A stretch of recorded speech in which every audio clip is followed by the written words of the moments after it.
अस्सलाम वालेकुम, मैं हुमारी अली। आप देख रहे हैं मेरा चैनल। अदाकार धर्मेंद्र की लाश के साथ क्या किया गया, वीडियो बनाने पर धर्मेंद्र के बेटे सनी देओल ने बहुत बड़ा तमाशा लगाया, बहुत रिएक्ट किया, शदीद गुस्से में थे।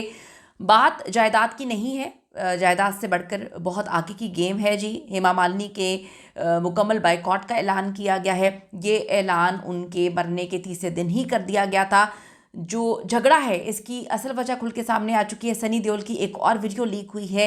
अब बात यह है कि इंडियन मीडिया सनी देओल का साथ देने के लिए या फिर धर्मेंद्र जा चुके हैं, या फिर जो हेमा मालिनी फैमिली है उनका कोई इस वक्त मीडिया से लेना देना नहीं है, तो इसीलिए इस सारे के सारे मामले को कवर नहीं कर रहा, बिल्कुल खामोश है। क्यों खामोश है, कब तक खामोश रहेगा, या अब इस स्टोरी को वो कवर ही नहीं करना चाहते क्योंकि सनी देओल से सब लोग बहुत ज़्यादा डरते हैं। आज की वीडियो में इस पर बात करते हैं। रिक्वेस्ट है चैनल को सब्सक्राइब करें जी, वीडियो को आखिर तक मुलाहिजा ज़रूर फरमाइएगा। बॉलीवुड अदाकार सनी देओल अपने वालिद धर्मेंद्र की आखिरी रसूमात पर जो है फिल्माने पर जो भी एक वहाँ पे वीडियो बन रही थी, तो वो फोटोग्राफर पर काफ़ी आग बगोला हो गई। ये ड्रामा उनका काफ़ी अरसे से चल रहा है। ठीक है, ये बहुत गलत है, नहीं होना चाहिए, लेकिन बहुत सारी चीज़ें ये हैं कि आपने फैंस को आखिरी लम्हात उनको देखने भी नहीं दिया। अपने जो है इतने बड़े सुपरस्टार को आपने चुपके से जो है उनको जला दिया। अब शमशान घाट आपने लोगों को बुला लिया। मीडिया पे आप धुतकार रहे थे, हॉस्पिटल के बाहर मीडिया खड़ा था तो आप उनके साथ बदतमीजी कर रहे थे। उसके बाद जब डॉक्टर्स ने जवाब दे दिया था, फिर भी आपने all good everything is fine का राग अलापा और फिर फार्म हाउस पे लेकर चले गए। फार्म हाउस पर बाहर कोई भी मीडिया का बंदा खड़ा होता था, आप उससे बदतमीजी करते थे, मार पड़वाते थे और भगा देते थे, जिससे बहुत सारी चीज़ों को क्लियर कर दिया है कि कुछ ना कुछ तो अंदर गलत चल रहा था या आपके दिमाग में चल रहा था। अब जी फोटोग्राफर पर आग बगोला हो गया, उनका कैमरा छीन कर सवाल किया कि कितने पैसे चाहिए तुम्हें, पैसे लो और दफा हो जाओ। एक नई वीडियो सोशल मीडिया पर तेजी से वायरल हो रही है जिसमें सनी देओल को एक फोटोग्राफर पर गुस्से में पागल होते हुए देखा जा सकता है। बिल्कुल बेकाबू है और आउट ऑफ कंट्रोल है। यही उनका पहले दिन से स्टांस रहा है कि वो लोगों को डरा देते हैं, लोगों को जो है हर चीज़ पर बात करने से रोकते हैं।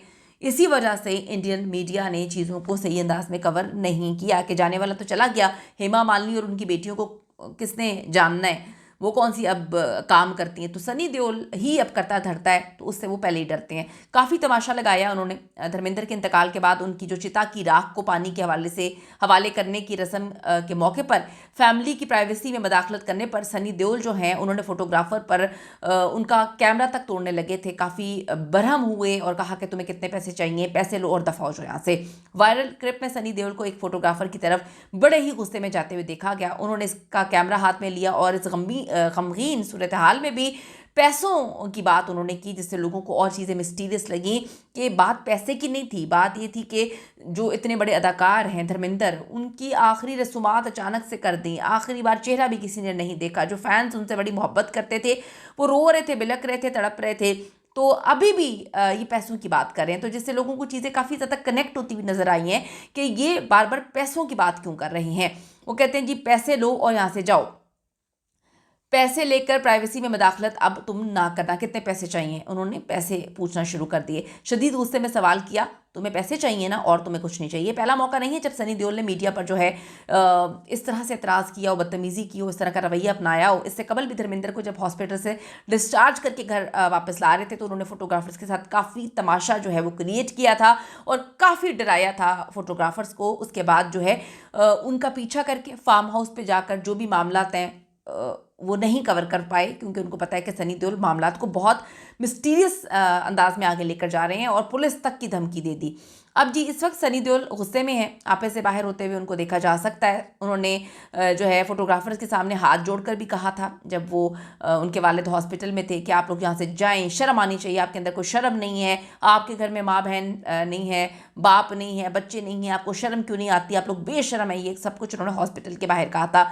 बताया गया है कि अदाकार इसलिए बरहम हुए कि फोटोग्राफर अस्पताल में उनके घर कई दिनों से जो है मुसलसल निगरानी कर रहे थे और उनके घर के फैमिली के अंदर से हॉस्पिटल में वीडियो बनाकर जो है वो वायरल की गई थी। तो उनके अपने बंदों ने ही की थी ना, जो जब उनके वालिद जो है आखिरी टाइम में रो रहे थे, उनकी वालदा रो रही थी हॉस्पिटल के रूम के अंदर से, तो वो किसी फोटोग्राफर ने तो नहीं की थी, उन्हीं के फैमिली मेम्बर्स ने की थी चुपके से। सोशल मीडिया के इस दौर में जी अब ये करना, ये सब ड्रामेबाजियाँ करना बड़ा अजीब सा लगा, लोगों को थोड़ा मिस्टीरियस लग रहा है। धर्मेंद्र की वेंटिलेटर पे वीडियो सामने आई, ये सारे मामलात आपके घर से ही निकले थे। धर्मेंद्र के इंतकाल के बाद उनके बेटे सनी देओल, बॉबी देओल और दीगर जो उनके बच्चे हैं अपने वालिद की विरासती जायदाद से महरूम हो गए हैं। धर्मेंद्र का लुधियाना में वाक़या घर जो करोड़ों रुपए मालियत का है, अब वो बच्चों की मलकियत नहीं रहा है। धर्मेंद्र ने अपनी ज़िंदगी के दौरान 2.5 एकड़ ज़मीन और जो विरासती घर है वो अपने चचा के पोतों को तोहफे में दे दिया था।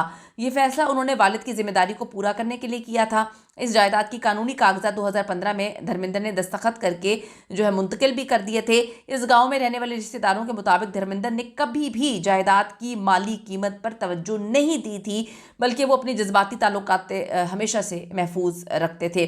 दूसरी तरफ हेमा मालिनी के साथ जो है वो ताल्लुक बिल्कुल तोड़ दिया गया है, बिल्कुल ख़त्म हो चुका है, बिल्कुल वो कहते हैं फिनिश हो चुका है। धर्मेंद्र की मौत से चंद हफ्ते पहले जी दोनों बीवियों के बच्चों को इकट्ठा नहीं देखा गया। जब वो हॉस्पिटल में थे तब भी नहीं देखा गया। जनाजे से लेकर आखिरी रसूमात तक जो वाज़े खलीज है वो एक एक बंदे ने नोटिस की। और सबको पता है कि धर्मेंद्र ने शायद कभी अपनी फैमिली को जोड़ने की कोशिश भी नहीं की। वो जानते थे कि कहीं ना कुछ चीज़ें गलत हैं। जहाँ पे हेमा मालिनी की तरफ से जो उनके ऊपर उनकी बेटी ने किताब लिखी थी उसमें उन्होंने बताया था कि मेरी माँ ने बड़ा कुछ बर्दाश्त किया है। हेमा मालिनी ने कहा कि मैं दूसरी औरत थी, सारी ज़िंदगी बन के रही और मैंने बहुत कुछ खोया।